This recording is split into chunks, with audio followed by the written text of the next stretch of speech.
You've asked yourself the times, why do I end up with the kind of man around whom everything revolves, while my needs and feelings seem to fade into the background? At some point, the fear of being abandoned in the future became so strong that you started present. Other people's needs gradually moved higher on the list than your own. You were watching his mood, his comfort, his reactions, trying not to upset him, not to push him away, not to overdo it.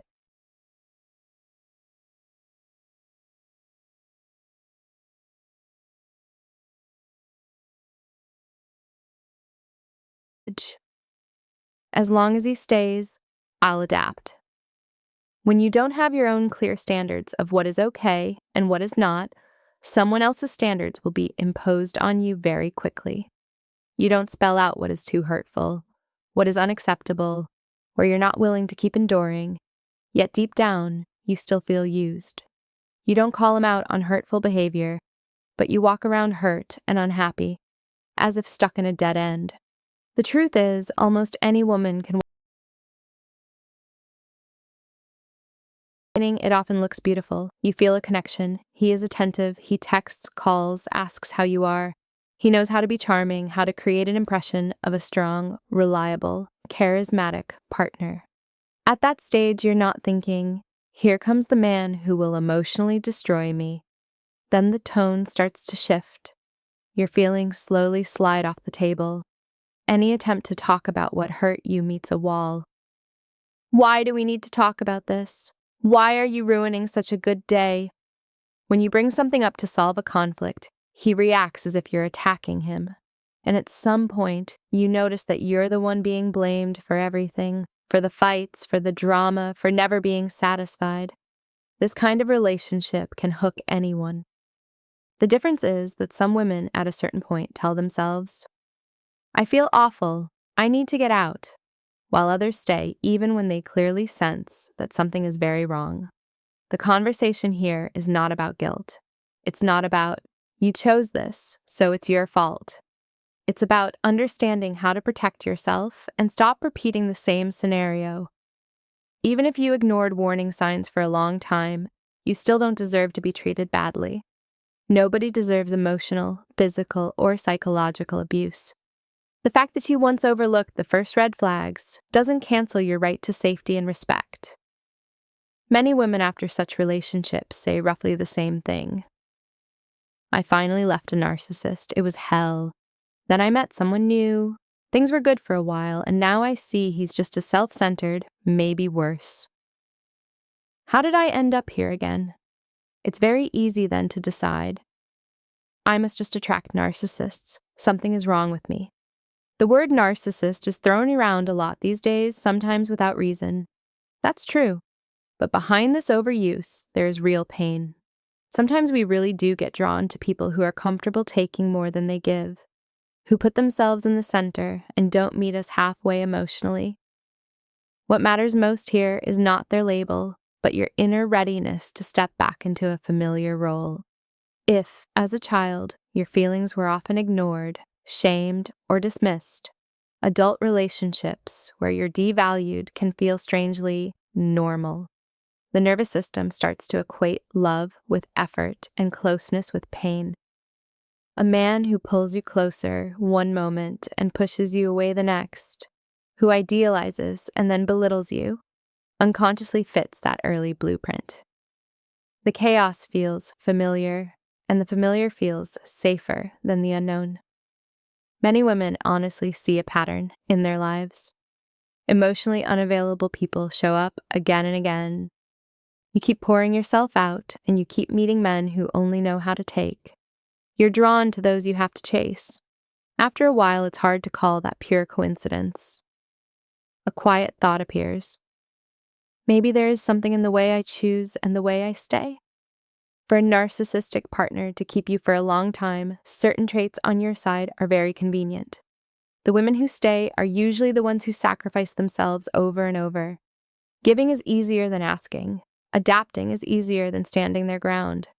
They're kind, forgiving, willing to give a second, third, 10th chance, because they desperately hope things will finally get better. They know how to listen and hold someone else's pain. When he says, "You hurt me," their first response is, "I'm so sorry. I never wanted to hurt you. Let's talk and fix this."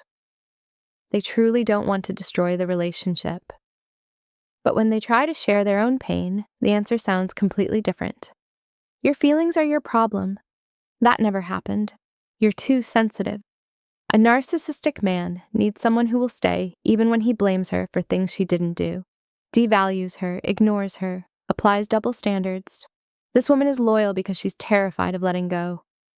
Loyal because the idea of being alone and starting over feels unbearable. Over time, she starts to believe, maybe I really am the problem, maybe I'm just expecting too much. Behind this, there is usually a long personal history. It's not the first time she's been ignored or rejected. Not the first time she's been called too much or the one who ruins everything. Not the first time someone has convinced her she is the source of all trouble. Those messages may go back to childhood, so when a partner says something similar, it fits right into an old narrative. This is why it's so important to hear a different message. You have the same right to kindness and respect that you so generously give to others. You are a good person, even if not a perfect one. You deserve to be considered, loved, valued, cherished, respected.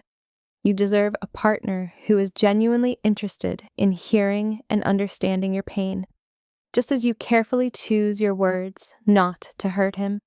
Love does not insult or humiliate. Love does not mock your vulnerability or make you feel too much or not enough.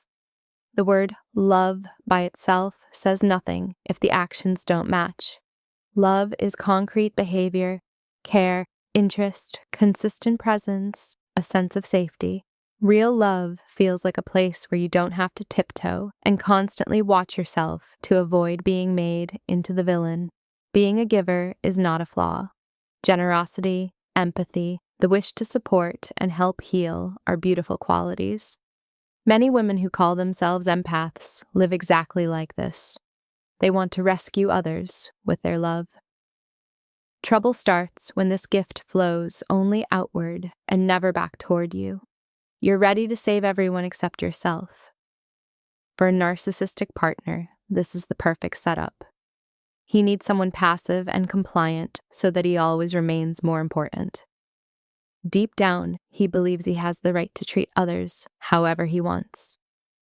You, on the other hand, are terrified of leaving, terrified of being alone, terrified of facing your own hurt. That doesn't make you weak or ridiculous. That makes you human.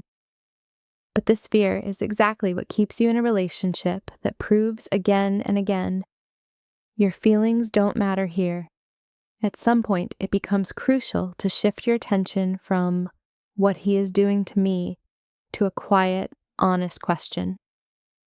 Why am I still here?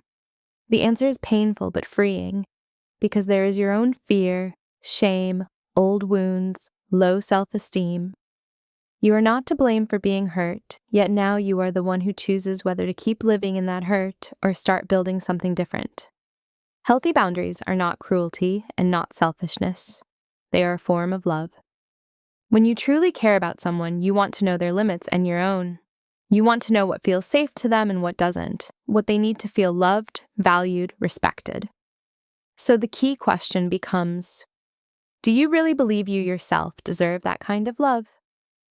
The kind where your no is heard, where your feelings are not mocked, where your needs are not treated as an inconvenience.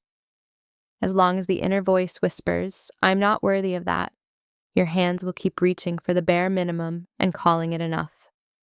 Change starts when you look at behavior instead of explanations. It matters less what label could be attached to him: narcissist, avoidant, traumatized, and more how you actually feel by his side. If you are constantly guilty, walking on eggshells, afraid to speak honestly, something in this dynamic is deeply off. Ask yourself, if your daughter or your closest friend were being treated exactly the way you are now, what would you tell her? Would you advise her to keep fighting for this love, to keep proving her worth, to keep swallowing her pain? Or would you say, he doesn't deserve you? That answer is already inside you. Your task is not to earn a PhD in narcissism and finally find the perfect way to handle him. Your task is to give yourself permission to leave what is breaking you and to stop accepting treatment that is nowhere near respect. To stop attracting narcissists, you need to stop being drawn to situations where love has to be earned and your value is always on trial. You need to get to know yourself again, your desires, your limits, your deal breakers. To heal the old wound, not by replaying it with new characters, but by giving yourself a different experience. Relationships where you do not vanish and do not betray yourself just to be chosen. You are not here to be convenient for everyone. You are not here to prove you are worthy by how much you can endure. You're here to live your life with self-respect, with clear boundaries, with people who are capable of meeting you halfway. The moment you start standing on your own side, the script, "Why do I always attract narcissists?" begins to lose power over you.